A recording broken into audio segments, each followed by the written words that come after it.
शुरू करते हैं। पहले प्रेयर करते हैं, 3 बार ओम चैंट करेंगे और ओपनिंग प्रेयर हमारे साथ आप प्रेयर कीजिएगा।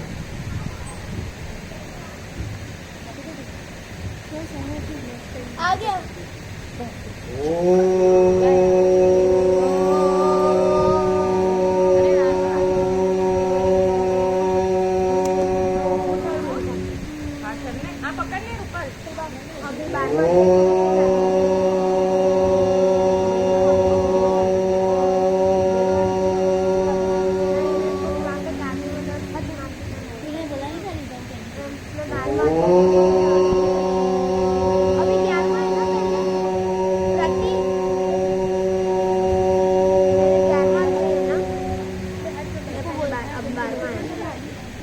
ओम सहना भवतु सहनौ भुनक्तु सह वीर्यं करवावहै तेजस्विनावधीतमस्तु मा विद्विषावहै।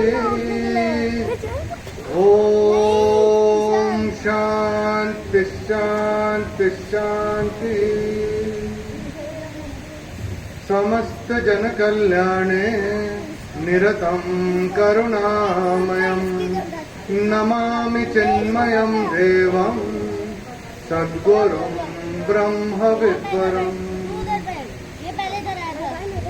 ओम पार्थाय प्रतिबोधितां भगवता नारायणेन स्वयं व्यासेन ग्रथितां पुराणमुनिना मध्ये महाभारतम्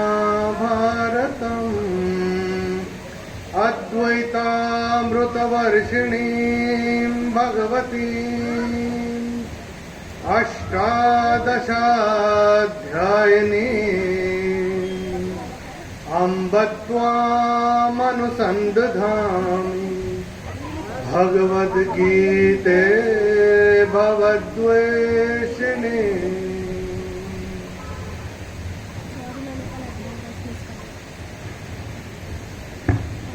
हरि ओम। 10 अध्याय हम लोगों ने साथ में मिलके चैंट किए हैं इस भगवद गीता पारायण यज्ञ में। और जो 10वां अध्याय था विभूति योग, उसमें भगवान अर्जुन को बताते हैं कि मैं क्या हूं। तो अर्जुन बोलते हैं भगवान से कि मैं ये परोक्ष रूप आपका जो आपने बताया उससे मैं संतुष्ट नहीं हूं, तो मैं प्रत्यक्ष रूप देखना चाहता हूं, तो आप मुझे अपना रूप दिखाएं। और 11वां अध्याय जो अब हम चैंट करेंगे, आज हम चैंट करेंगे 11, 12, 13 और 14 अध्याय। 11वां अध्याय जो हम चैंट करेंगे इसको बोलते हैं विश्व रूप दर्शन योग।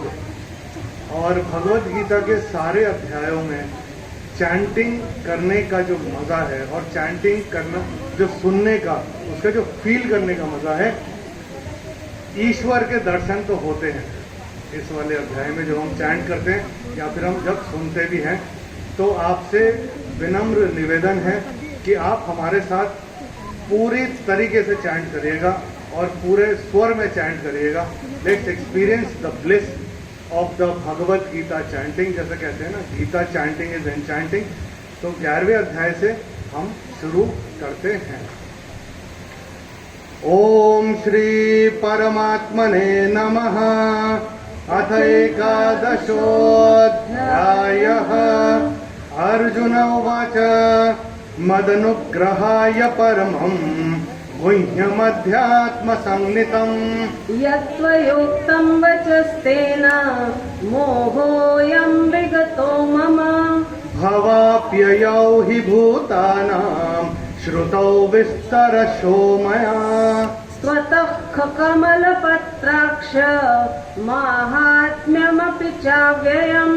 एवमेतद्यथार्थत्वम् आत्मानं परमेश्वर द्रष्टुमिच्छामि ते रूपम् ऐश्वरं पुरुषोत्तम मन्यसे यदि तच्छक्यं मया द्रष्टुमिति प्रभो।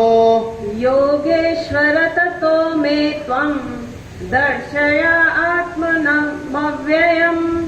श्रीभगवानुवाच पश्य मे पार्थरूपाणि शतशोऽथ सहस्रशः। नानाविधानि दिव्यानि नानावर्णाकृतीनि च। पश्यादित्यान् वसून् रुद्रान् अश्विनौ मरुतस्तथा। बहून्यदृष्टपूर्वाणि पश्याश्चर्याणि भारत। इहैकस्थं जगत्कृत्स्नम् पश्याद्य सचराचरम्। मम देहे गुणाकेश यच्चान्यद्द्रष्टुमिच्छसि। न तु मां शक्यसे द्रष्टुम् अनेनैव स्वचक्षुषा। दिव्यं ददामि ते चक्षुः पश्य मे योगमैश्वरम्। बोले मेरे इस दिव्य रूप को तो आप सामान्य नजरों से, सामान्य दृष्टि से, सामान्य आंखों से तो देख ही नहीं सकते। तो बोलते हैं दिव्यं ददामि ते चक्षुः, मैं तुमको दिव्य दृष्टि देता हूँ अर्जुन। पश्य में योग महेश्वरम, आप मेरे ईश्वरीय रूप को देखिए। संजय उवाच एवमुक्त्वा ततो राजन् महायोगेश्वरो हरिः। दर्शयामास पार्थाय परमं रूपमैश्वरम्। अनेकवक्त्रनयनम् अनेकाद्भुतदर्शनम्। अनेकदिव्याभरणम् दिव्यानेकोद्यतायुधम्। दिव्यमाल्याम्बरधरम् दिव्यगन्धानुलेपनम्। सर्वाश्चर्यमयम् देवम् अनन्तम् विश्वतोमुखम्। दिवि सूर्यसहस्रस्य भवेद्युगपदुत्थिता। यदि भासदृशी सा स्यात् दासस्तस्य महात्मनः। यदि भासदृशी सा स्यात् भासस्तस्य महात्मनः। तत्रैकस्थं जगत्कृत्स्नम् प्रविभक्तमनेकधा। अपश्य देवदेवस्य शरीरे पाण्डवस्तदा। ततः स विस्मयाविष्टः हृष्टरोमा धनञ्जयः। प्रणम्य शिरसा देवम् कृताञ्जलिर्भाषत। अर्जुन उवाच पश्यामि देवांस्तव देवदेहे सर्वांस्तथा भूतविशेषसङ्घान्। ब्रह्माणमीशं कमलासनस्थम् ऋषींश्च सर्वानुरगांश्च दिव्यान्। अनेकबाहूदरवक्त्रनेत्रम् पश्यामि त्वां सर्वतोऽनन्तरूपम्। नान्तन्न मध्यन्न पुनस्तवादिम् पश्यामि विश्वेश्वर विश्वरूप। जो लोग अभी ज्वाइन किए हैं 11वें अध्याय का 17वां श्लोक चैंट कर रहे हैं। 17th shloka of 11th chapter. किरीटिनं गदिनं चक्रिणं च तेजो राशिं सर्वतो दीप्तिमन्तम्। पश्यामि त्वां दुर्निरीक्षं समन्तात् दीप्तानलार्कद्युतिम् प्रप्रमेयम्। त्वमक्षरं परमं वेदितव्यम् त्वमस्य विश्वस्य परन्निधानम्। त्वमव्ययः शाश्वत धर्मगोप्ता सनातनस्त्वं पुरुषो मतो मे। अनादिमध्यान्तमनन्तवीर्यम् अनन्तबाहुं शशिसूर्यनेत्रम्। पश्यामि त्वां दीप्तहुताशवक्त्रम् स्वतेजसा विश्वमिदन्तपन्तम्। या वा पृथिव्योरिदमन्तरं हि व्याप्तं त्वयैकेन दिशश्च सर्वाः। दृष्ट्वाद्भुतं रूपमुग्रं तवेदं लोकत्रयं प्रव्यथितं महात्मन् अमीहि त्वां सुरसङ्घा विशन्ति केचित् भीताः प्राञ्जलयो गृह्णन्ति स्वस्तीत्युक्त्वा महर्षि सिद्धसङ्गाः स्तुवन्ति त्वां स्तुतिभिः पुष्कलाभिः रुद्रादित्या वसवो ये च साध्याः विश्वेश्विनौ मरुतश्चोष्मपाश्च गन्धर्वयक्षासुरसिद्धसङ्गाः वीक्षन्ते त्वां विस्मिताश्चैव सर्वे रूपं महत्ते बहुवक्त्रनेत्रं महाबाहो बहुबाहोरुपादम् बहूदरं बहुदंष्ट्राकरालं दृष्ट्वा लोकाः प्रव्यथितास्तथाहम् नभस्पृशन् दीप्तमनेकवर्णं व्यात्ताननं दीप्तविशालनेत्रम् दृष्ट्वा हि त्वां प्रव्यथितान्तरात्मा धृतिर्न विन्दामि शमं च विष्णो। कल हमने देखा था LIC का जो लोगो है, उनका जो स्टेटमेंट है वो है योगक्षेम वहाम्यहम्, योगक्षेमम वहाम्यहम्। वो भगवत गीता से लिया गया है। इंडियन एयरफोर्स का जो है वो है नभस्पृशं दीप्तमनेकवर्णम, वो भी भगवत गीता से ही लिया गया है। दंष्ट्राकरालानि च ते मुखानि दृष्ट्वैव कालानलसन्निभानि दिशो न जाने न लभे च शर्मा प्रसीद देवेश जगन्निवास। अमी च त्वां धृतराष्ट्रस्य पुत्राः सर्वे सहैवावनिपालसङ्घैः भीष्मो द्रोणः सूतपुत्रस्तथासौ सहास्मदीयैरपि योधमुख्यैः वक्त्राणि ते त्वरमाणा विशन्ति दंष्ट्राकरालानि भयानकानि केचिद्विलग्ना दशनान्तरेषु सन्दृश्यन्ते चूर्णितैरुत्तमाङ्गैः यथा नदीनां बहवोऽम्बुवेगाः समुद्रमेवाभिमुखा द्रवन्ति तथा तवामी नरलोकवीराः विशन्ति वक्त्राण्यभिविज्वलन्ति यथा प्रदीप्तं ज्वलनं पतङ्गाः विशन्ति नाशाय समृद्धवेगाः तथैव नाशाय विशन्ति लोकाः तवापि वक्त्राणि समृद्धवेगाः लेलीह्यसे ग्रसमानः समन्तात् लोकान् समग्रान् वदनैर्ज्वलद्भिः तेजोभिरापूर्य जगत्समग्रम् भासस्तवोग्राः प्रतपन्ति विष्णो।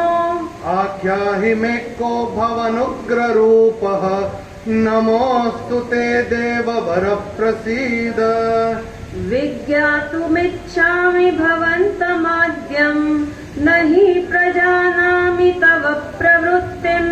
श्रीभगवानुवाच कालोऽस्मि लोकक्षयकृत् प्रवृद्धः लोकान् समाहर्तुमिह प्रवृत्तः ऋतेऽपि त्वान्न भविष्यन्ति सर्वे येव स्थिताः प्रत्यनीकेषु योद्धाः। जो साइंटिस्ट थे ओपेनहाइमर, जो मैनहट्टन प्रोजेक्ट जो था, जो एटॉमिक बॉम्ब जो बना था, जो हिरोशिमा और नागासाकी पे जो गिराया गया था, उन्होंने बोला कि मेरी जो प्रेरणा थी एटॉमिक बॉम्ब की वो इस वाले श्लोक से आई थी, भगवत गीता के कालोस्मि लोकक्षयकृत प्रवृद्धः लोकान् समाहर्तुमिह प्रवृत्तः, यहाँ से तस्मात् त्वमुत्तिष्ठ यशो लभस्व जित्वा शत्रून् भुङ्क्ष्व राज्यं समृद्धम्। मयैवैते निहताः पूर्वमेव निमित्तमात्रं भव सव्यसाचिन्। द्रोणं च भीष्मं च जयद्रथं च कर्णं तथान्यानपि योधवीरान्। मया हतां स्त्वञ्जलिमा व्यथिष्ठाः युध्यस्व जेताः सपत्नान्। संजय उवाच एतच्छ्रुत्वा वचनं केशवस्य कृताञ्जलिर्वेपमानः किरीटी। नमस्कृत्वा भूय एवाह कृष्णं सगद्गदं भीतः प्रणम्य। अर्जुन उवाच स्थाने ऋषिकेश तव प्रकीर्त्या जगत्प्रहृष्यत्यनुरज्यते च। रक्षांसि भीतानि दिशो द्रवन्ति सर्वे नमस्यन्ति च सिद्धसङ्गाः। कस्माच्च तेन न मेरन्महात्मन् गरीयसे ब्रह्मणोऽप्यादिकर्त्रे। अनन्तदेवेश जगन्निवास त्वमक्षरं सदसत्तत्परं यत्। त्वमादिदेवः पुरुषः पुराणः त्वमस्य विश्वस्य परन्निधानम्। वेत्तासि वेद्यं च परं च धाम त्वया ततं विश्वमनन्तरूप। वायुर्यमोऽग्निर्वरुणः शशाङ्कः प्रजापतिस्त्वं प्रपितामहश्च। नमो नमस्तेऽस्तु सहस्रकृत्वः पुनश्च भूयोऽपि नमो नमस्ते। नमः पुरस्तादथ पृष्ठतस्ते नमोऽस्तु ते सर्वत एव सर्व। अनन्तवीर्यामितविक्रमस्त्वं सर्वं समाप्नोषि ततोऽसि सर्वः। सखेति मत्वा प्रसभं यदुक्तं हे कृष्ण हे यादव हे सखेति। अजानता महिमानन्तवेदं मया प्रमादात् प्रणयेन वापि। यच्चावहासार्थमसत्कृतोऽसि विहारशय्यासनभोजनेषु। एकोऽथवाप्यच्युत तत्समक्षं तत्क्षामये त्वामहमप्रमेयम्। पितासि लोकस्य चराचरस्य त्वमस्य पूज्यश्च गुरुर्गरीयान्। न त्वत्समोऽसत्यभ्यधिककुतोऽन्यः लोकत्रयेऽप्यप्रतिमप्रभाव।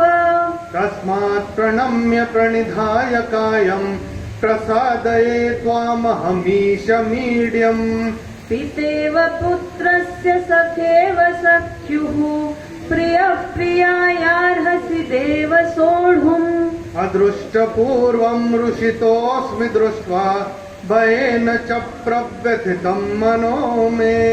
तदेव मे दर्शय देवरूपम् प्रसीद देवेश जगन्निवास। किरीटिनं गदिनं चक्रहस्तम् इच्छामि त्वां द्रष्टुमहं तथैव। तेनैव रूपेण चतुर्भुजेन सहस्रबाहो भव विश्वमूर्ते।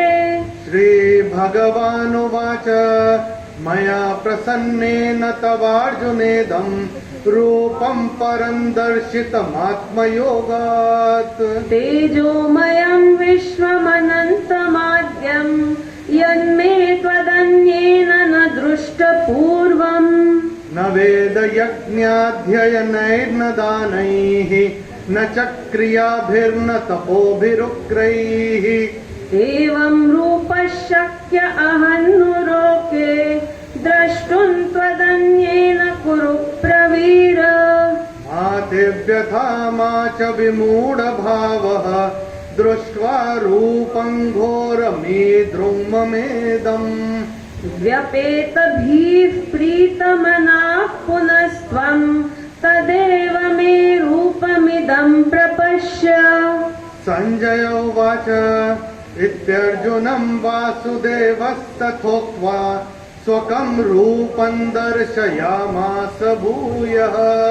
आश्वासयामास च भीतमेनं भूत्वा पुनः सौम्य वपुर्महात्मा। अर्जुन उवाच दृष्ट्वेदं मानुषं रूपं तव सौम्यं जनार्दन। इदानीमस्मि संवृत्तः सचेता प्रकृतिं गतः। श्रीभगवानुवाच सुदुर्दर्शमिदं रूपम् दृष्टवानसि यन्मम। देवा अप्यस्य रूपस्य नित्यं दर्शनकाङ्क्षिणः। नाहं वेदैर्न तपसा न दानेन न चेज्यया। शक्य एवं विधो द्रष्टुं दृष्टवानसि मां यथा। भक्त्या त्वनन्यया शक्यः अहमेवं विद्धोऽर्जुन। ज्ञातुं द्रष्टुं च तत्त्वेन प्रवेष्टुं च परन्तप।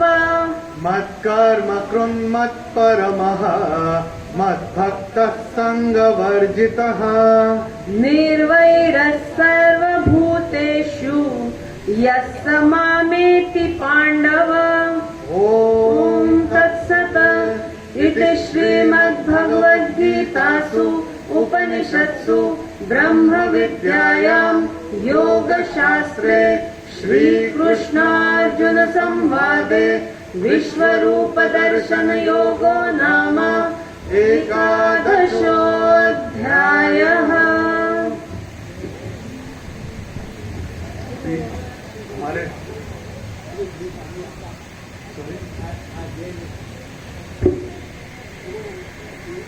इस अध्याय के बारे में थोड़ा बताइए।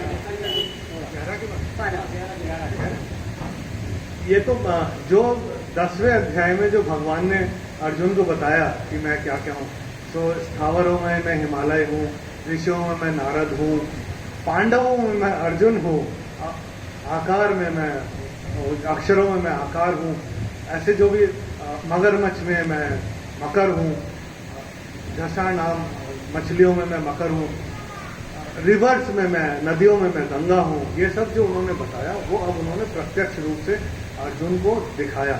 और जब वो इतना विराट रूप और इतना विकराल रूप देख के तो अर्जुन थोड़ा सा भयभीत भी हो गए थे। फिर बाद में वो बोलते हैं कि आप अपने सामान्य रूप में आ जाए, बिकॉज अब मैं भयभीत हुआ चला जा रहा हूँ। बिकॉज उसमें उन्होंने सब कुछ दिखाया कि कुरुक्षेत्र के युद्ध में क्या होने वाला है। तो जितने भी योद्धा थे सब उनके मुंह की तरफ संस्ट्रा करा लाने जो बोलते हैं, उनके जबड़ों की तरफ, उनके मुंह की तरफ सब बह रहे हैं, जा रहे हैं मुंह के अंदर। तो उनमें से जितने भी योद्धा वहां खड़े थे सारे दिखाई दे रहे थे, सारे भगवान दिखाई दे रहे थे, सब कुछ दिखाई दे रहा है। तो बाद में वो भयभीत हो जाते हैं और बोलते हैं कि आप अपना सामान्य रूप में आ जाइए, हे कृष्ण, हे यादव, हे सखेती बोलते हैं। तो फिर वो अपने वापस से रूप में आते हैं। और देन लाइफ में जैसे होता है, जब हम किसी के पास जाते हैं तो वो तो सामान्य ही दिखता है हमको, जब तक वो प्रत्यक्ष प्रमाण नहीं देता हमको अपने स्किल्स के बारे में, अपनी कैपेबिलिटीज के बारे में, तब तक शायद हमारे को उसके ऊपर श्रद्धा नहीं आती, क्योंकि हम सारे के सारे प्रत्यक्ष प्रमाण चाहते हैं। और यही शायद सबसे बड़ी लर्निंग है कि जो भी हम करें, हम लोगों को बोलने से ज्यादा हम करके दिखाएं, हम करके दिखाएं। और जब हम करके दिखाते हैं तब वो श्रद्धा आती है। और इतना लॉजिकली भगवत गीता लिखा गया है कि अब जब अर्जुन जब कन्विंस हो गए भगवान की शक्तियों के बारे में कि भगवान क्या हैं और आगे क्या होने वाला है, तब जाके अर्जुन की भक्ति अब आती है। इसीलिए जो अगला वाला अध्याय है वो है भक्ति योग। तो बड़ा लॉजिकल है। और अब अर्जुन भगवान से पूछ रहे हैं भक्ति योग में क्या क्या पूछते हैं, देखते हैं और भगवान क्या बताते हैं वो देखते हैं। ओम श्री अजय जी ठीक है। ओम श्री परमात्मने नमः। अथ द्वादशोऽध्यायः। अर्जुन उवाच एवं सततयुक्ताये भक्तास्त्वां पर्युपासते ये चाप्यक्षरमव्यक्तम् तेषां के योगवित्तमः। तो अर्जुन भगवान से पूछते हैं कि भगवान आपका सबसे बड़ा भक्त या आपका प्रिय भक्त कौन है जो आपको साकार रूप से पूछता है कि जो आपको आपके निराकार रूप से पूछता है, जो मूर्ति पूजन करता है, या फिर जो आपको मन में बसा के निराकार रूप से पूछता है। अब अगले 19 श्लोक में भगवान उसका आंसर दे रहे हैं।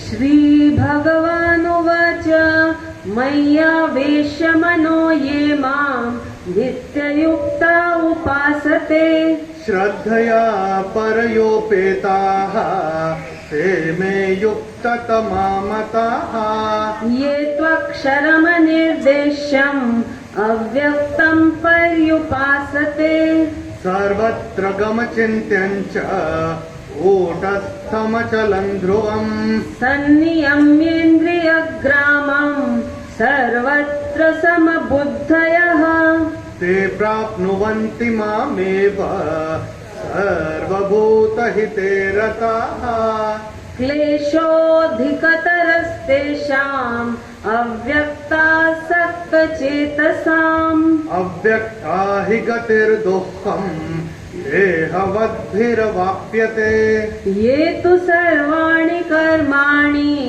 मयि सन्न्यस्य मत्पराः अनन्येनैव योगेन मां ध्यायन्त उपासते तेषामहं समुद्धर्ता मृत्युसंसारसागरात् भवामि न चिरात् पार्थ मय्यावेशितचेतसाम्।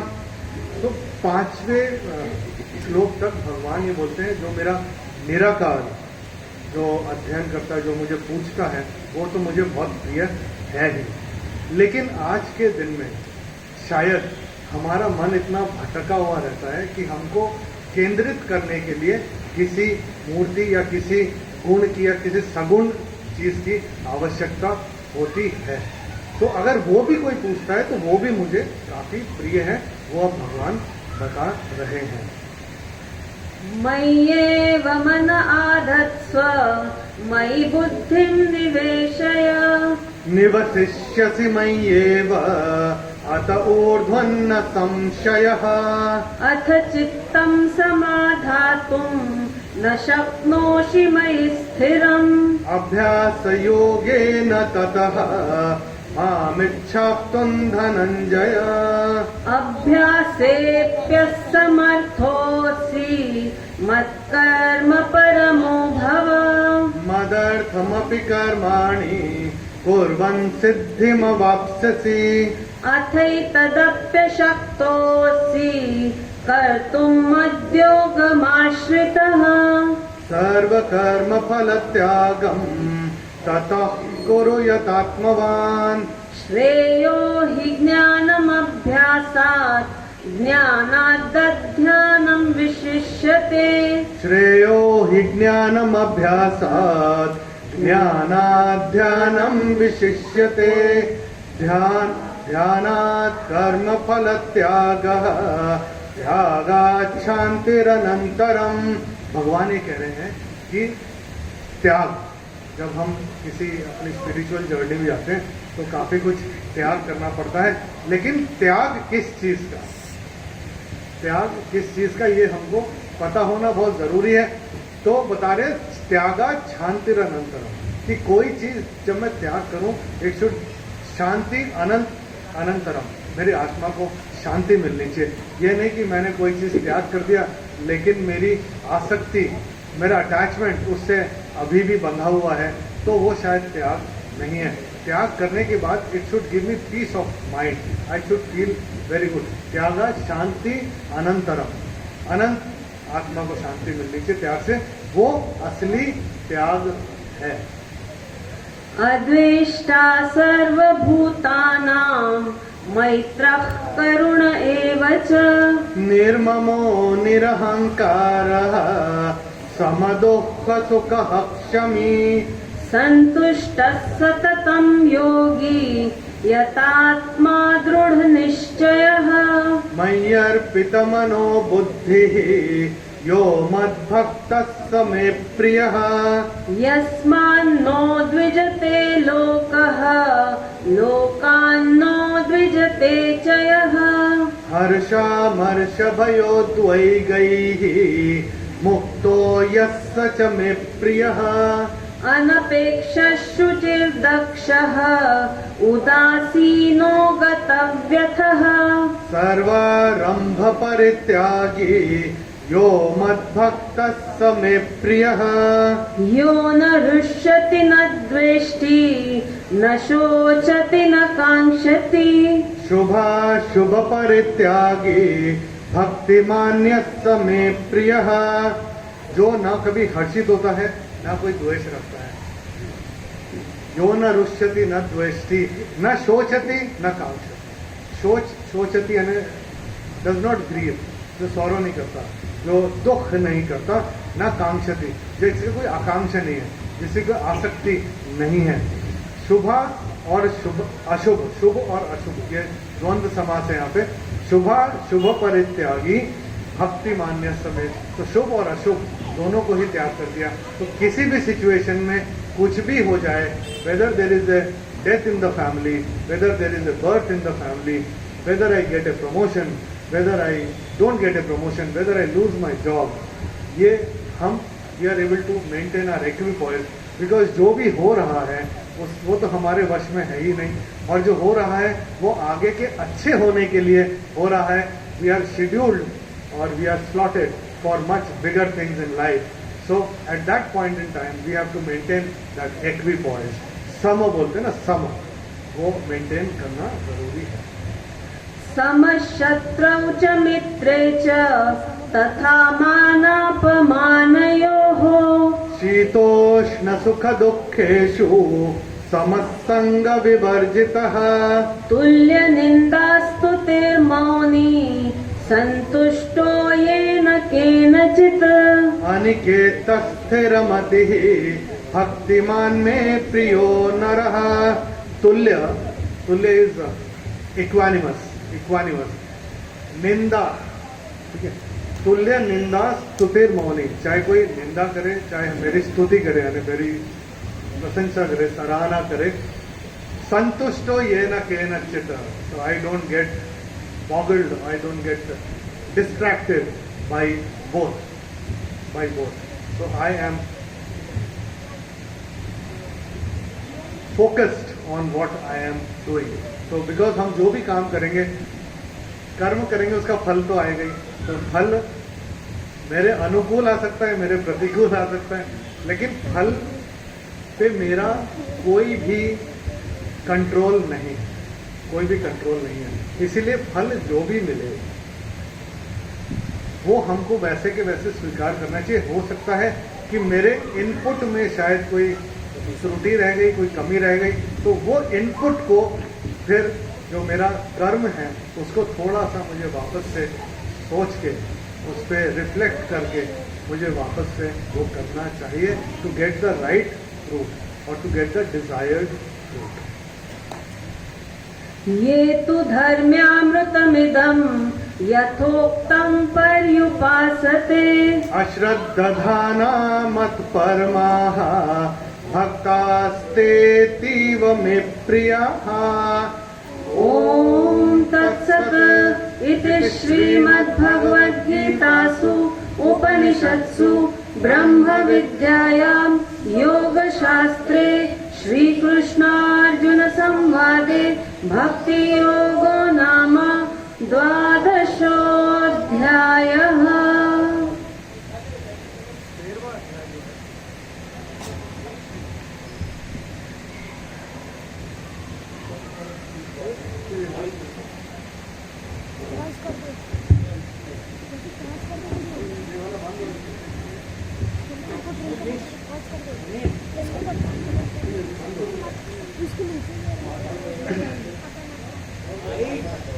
ये माइक बंद है। हाँ।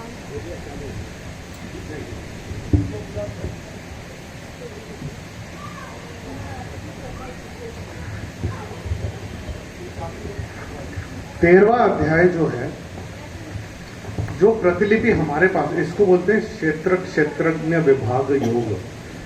जो प्रतिलिपि हमारे हाथों में है उसमें शायद वो पहला वाला श्लोक जो अर्जुन ने बोला है वो नहीं है, जो कि ज्यादातर भगवत गीता में नहीं है। तो कुछ एक भगवत गीता में एक श्लोक है जो शायद हमारे वाले प्रतिलिपि में है, किसी की प्रतिलिपि में अर्जुना उवाचा करके शुरू होता है कि श्री भगवान उवाचा करके श्री भगवान उवाचा।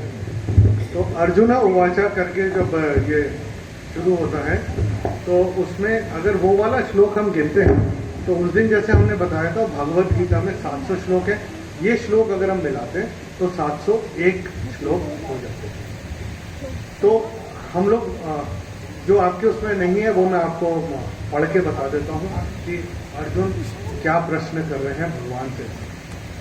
अर्जुन उवाच प्रकृतिं पुरुषं चैव क्षेत्रं क्षेत्रज्ञमेव च एतद्वेदितुमिच्छामि ज्ञानं ज्ञेयं च केशवः। तो अर्जुन ये कह रहे हैं प्रकृति और पुरुष, क्षेत्र और क्षेत्रज्ञ और ज्ञान और ज्ञेय, ये इनमें क्या फर्क है आप मुझे बताइए। ये चारों क्या है? तो पुरुष और प्रकृति क्या है? क्षेत्र और क्षेत्रज्ञ। क्षेत्र इज द शरीर, द बॉडी, द अधिष्ठान, द बोर्ड इज द क्षेत्र। क्षेत्रज्ञ जो इसको फील कर रहा है, जो एक्सपीरियंस कर रहा है, ठीक है, इस through the body, that is the क्षेत्रज्ञ। And Gneya is the knowledge. Jnana is the knowledge and Gneyam is the instrument of knowledge. Instrument of knowledge. So, अब भगवान पूरे इसमें बताएंगे अर्जुन को क्षेत्र क्षेत्रज्ञ विभाग योग। ओम श्री परमात्मने नमः। अथ त्रयोदशोऽध्यायः। श्री भगवानुवाच इदं शरीरं कौन्तेय क्षेत्रमित्यभिधीयते। एतद्यो वेत्ति तं प्राहुः क्षेत्रज्ञ इति तद्विदः। क्षेत्रज्ञं चापि मां विद्धि सर्वक्षेत्रेषु भारत। क्षेत्रक्षेत्रज्ञयोर्ज्ञानं यत्तज्ज्ञानं मतं मम। एक विनम्र निवेदन है, आप लोग इस तरफ जो बैठे हैं थोड़ा सा तेज चैंट करिए। Let's experience the bliss of the Bhagavad Gita chanting. सही हो रहा है गलत हो रहा है उसकी चिंता मत करिए, मगर चैंट करिए, साथ में बहुत मजा आएगा। तत्क्षेत्रं यच्च यादृक् यद्विकारी यतश्च यत् सचयो यत्प्रभावश्च तत्समासेन मे शृणु। ऋषिभिर्बहुधा गीतम् छन्दोभिर्विविधैः पृथक् ब्रह्मसूत्रपदश्चैव हेतुमद्भिर्विनिश्चितैः। महाभूतान्यहङ्कारः बुद्धिरव्यक्तमेव च इन्द्रियाणि दशैकञ्च पञ्चचेन्द्रियगोचराः। इच्छा द्वेषः सुखं दुःखं संघातश्चेतना धृतिः। एततः क्षेत्रं समासेन सविकारमुदाहृतम्। अमानित्वमदम्भित्वम् अहिंसा क्षान्तिरार्जवम् आचार्योपासनं शौचं स्थैर्यमात्मविनिग्रहः। थोड़ा और तेज। इन्द्रियार्थेषु वैराग्यम् अनहंकार एव च जन्म मृत्यु जरा व्याधि दुख दोषानुदर्शनम्। तो ये वाला जो मीटर है कुछ लोग एक साथ गाते हैं और कुछ लोग ब्रेक देके गाते हैं। हमने ब्रेक देके गाए, अगर एक साथ गाएंगे तो कैसे होगा? जन्म मृत्यु जरा व्याधि दुख दोषानुदर्शनम। तो ये ऐसे करके होगा, हम जैसे करते हैं जन्म मृत्यु जरा व्याधि दुख दोषानुदर्शनम। असक्तिरनभिष्वङ्गः पुत्रदार गृहादिषु नित्यं च समचित्तत्वम् इष्टानिष्टोपपत्तिषु।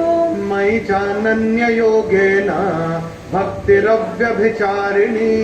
विविक्तदेशसेवित्वम् अरतिर्जन संसदि। अध्यात्मज्ञाननित्यत्वम् तत्त्वज्ञानार्थदर्शनम्। एतज्ज्ञानमिति प्रोक्तम् अज्ञानं यदतोऽन्यथा। ज्ञेयं यत्तत् प्रवक्ष्यामि यज्ञात्वामृतमश्नुते। अनादिमत्परं न सत्तन्नासदुच्यते सर्वतः पाणिपादं तत् सर्वतोऽक्षशिरोमुखम् सर्वतः श्रुतिमल्लोके सर्वमावृत्य तिष्ठति सर्वेन्द्रियगुणाभासम् सर्वेन्द्रियविवर्जितम् असक्तं सर्वभृच्चैव निर्गुणं गुणभोक्तृ च बहिरन्तश्च भूतानाम् अचरञ्चरमेव च सूक्ष्मत्वात् तद्विज्ञेयं दूरस्थं चान्तिके च तत् अविभक्तं च भूतेषु विभक्तमिव च स्थितम् भूतभर्तृ च तज्ज्ञेयं ग्रसिष्णु प्रभविष्णु च ज्योतिषामपि तज्ज्योतिः तमसः परमुच्यते ज्ञानं ज्ञेयं ज्ञानगम्यं हृदि सर्वस्य विष्ठितम् इति क्षेत्रं तथा ज्ञानं ज्ञेयं चोक्तं समासतः मद्भक्त एतद्विज्ञाय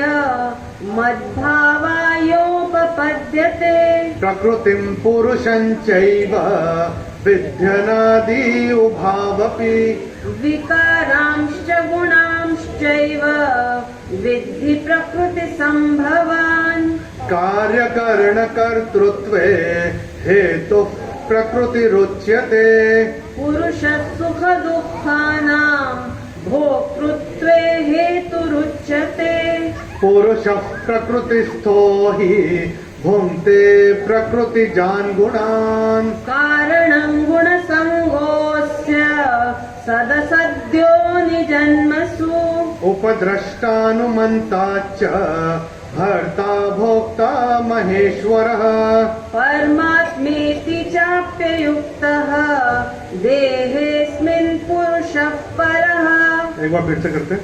परमात्मेति चाप्युक्तः देहेऽस्मिन् पुरुषः परः य एवं वेत्ति पुरुषं प्रकृतिं च गुणैः सह सर्वथा वर्त्मनोऽपि न स भूयोऽभिजायते ध्यानेनात्मनि पश्यन्ति केचिदात्मानमात्मना अन्ये साङ्ख्येन योगेन कर्मयोगेन चापरे अन्ये त्वेवमजानन्तः श्रुत्वान्येभ्य उपासते तेऽपि चातितरन्त्येव मृत्युं श्रुतिपरायणाः यावत् सञ्जायते किञ्चित् सत्त्वं स्थावरजङ्गमम् क्षेत्रक्षेत्रज्ञसंयोगात् तद्विद्धि भरतर्षभ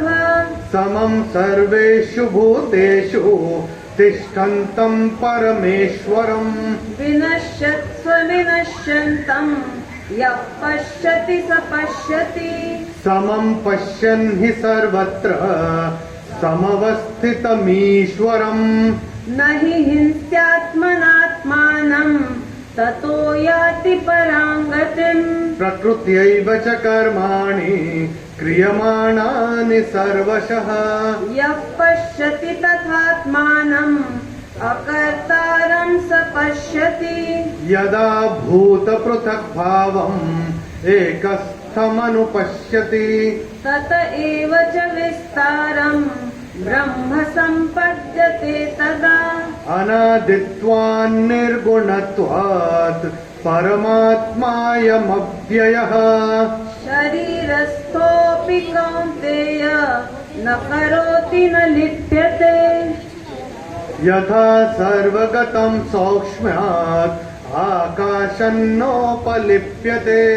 सर्वत्रावस्थितो देहे तथात्मानोपलिप्यते यथा प्रकाशयत्येकः कृत्स्नं लोकमिमं रविः क्षेत्रं क्षेत्री तथा कृत्स्नम् प्रकाशयति भारत क्षेत्रक्षेत्रज्ञयोरेवम् अन्तरं ज्ञानचक्षुषा भूतप्रकृतिमोक्षं च ये विदुर्यान्ति ते परम् ॐ तत्सत्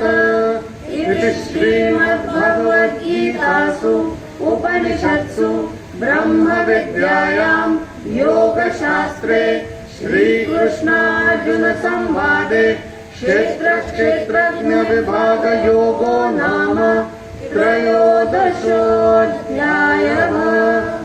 14वां अध्याय जो है उसको बोलते हैं गुणत्रय विभाग योग। तो भगवान ये कहते हैं कि जो भी संसार में बना है, लिविंग और नॉन लिविंग, सारा भूत कोई भूत प्रेत नहीं है। भूत is everything that is come into the being. भूत is not past tense also. So भूत is everything that is come to the being. जो भी प्रकृति ने सृष्टि किया है, चाहे वो लिविंग हो चाहे नॉन लिविंग हो, वो 3 गुणों से निर्मित है। और वो 3 गुण हैं सात्विक, राजसिक और तामसिक। हम सब भी, हम 18वें अध्याय में देखेंगे, इस पर थोड़ी सी चर्चा ज्यादा करेंगे, मगर हम सब भी we are all a resultant of the different proportions of the triguna. तो प्रकृति जो है त्रिगुणात्मक होती है। और गुणत्रय विभाग योग में भगवान बहुत विस्तार से बता रहे हैं कि सात्विक, राजसिक और तामसिक क्या है। इवन खाने में बताएंगे क्या क्या होता है। चलिए। ओम श्री परमात्मने नमः। अथ 14दशोऽध्यायः। श्री भगवानुवाच परं भूयः प्रवक्ष्यामि ज्ञानानां ज्ञानमुत्तमम्। यज्ञात्वा मुनयः सर्वे परां सिद्धिमितो गताः। इदं ज्ञानमुपाश्रित्य मम साधर्म्यमागताः। सर्गेऽपि नोपजायन्ते प्रलये न व्यथन्ति च। मम योनिर्महद्ब्रह्म तस्मिन् गर्भं ददाम्यहम्। सम्भवः सर्वभूतानां ततो भवति भारत। सर्वयोनिषु कौन्तेय मूर्तयः सम्भवन्ति याः। तासां ब्रह्म महद्योनिः अहं बीजप्रदः पिता। सत्त्वं रजस्तम इति गुणाः प्रकृतिसम्भवाः। निबध्नन्ति महाबाहो देहे देहिनमव्ययम्। तत्र सत्त्वं निर्मलत्वात् प्रकाशकमनामयम्। सुखसङ्गेन बध्नाति ज्ञानसङ्गेन चानघ।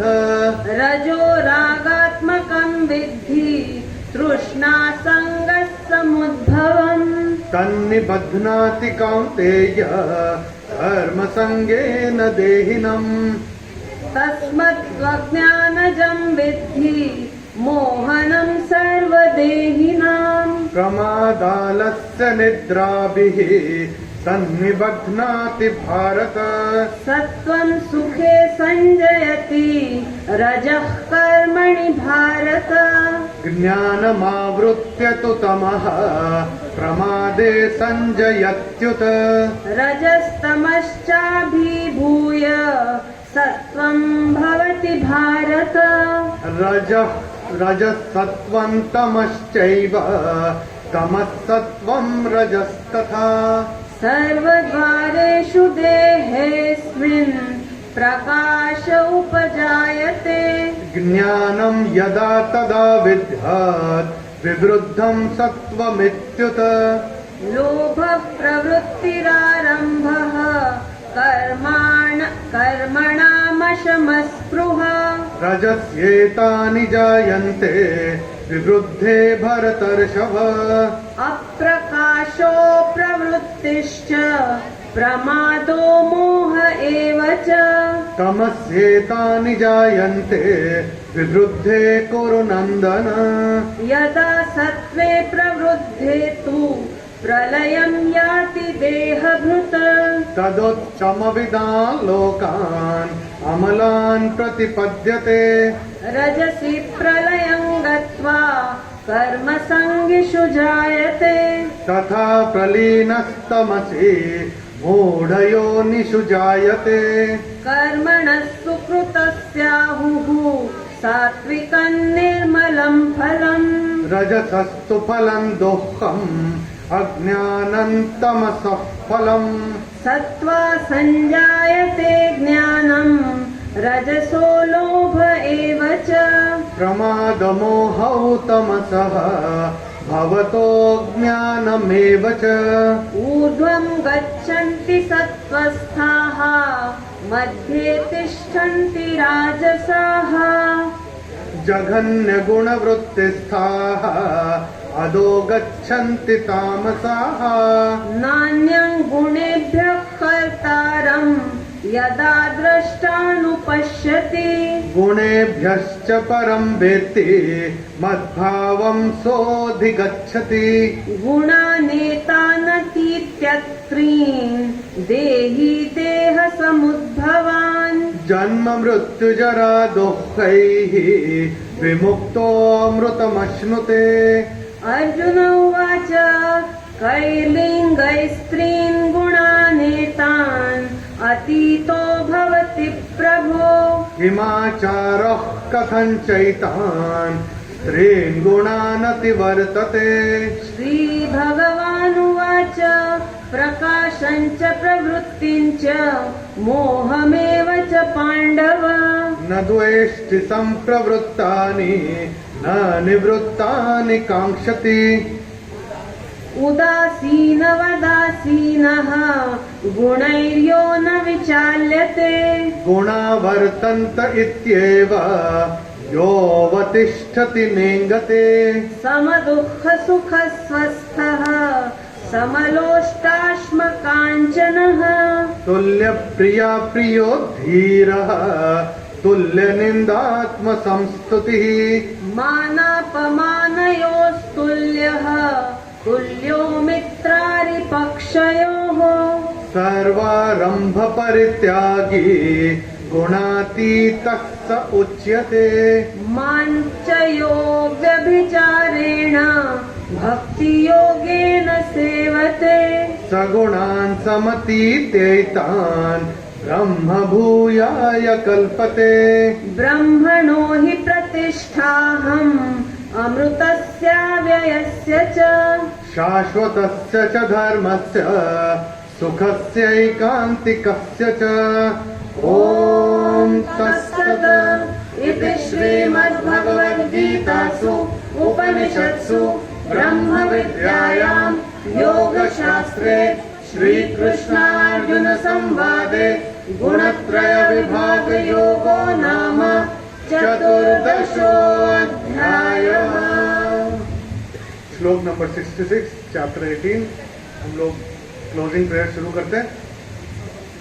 सर्वधर्मान् परित्यज्य मामेकं शरणं व्रज अहं त्वा सर्वपापेभ्यः मोक्षयिष्यामि मा शुचः। ॐ पूर्णमदः पूर्णमिदं पूर्णात् पूर्णमुदच्यते पूर्णस्य पूर्णमादाय पूर्णमेवावशिष्यते। ॐ शान्ति शान्ति शान्तिः। हरिः ॐ श्रीगुरुभ्यो नमः। हरिः ॐ। कायेन वाचा मनसेन्द्रियैर्वा बुद्ध्यात्मना वा प्रकृते स्वभावात् करोमि यद्यत् सकलं परस्मै नारायणायेति समर्पयामि नारायणायेति समर्पयामि। ॐ सर्वे भवन्तु सुखिनः सर्वे सन्तु निरामयाः सर्वे भद्राणि पश्यन्तु मा कश्चित् दुःखभाग् भवेत्। ॐ शान्ति शान्ति शान्तिः। हरिः ॐ।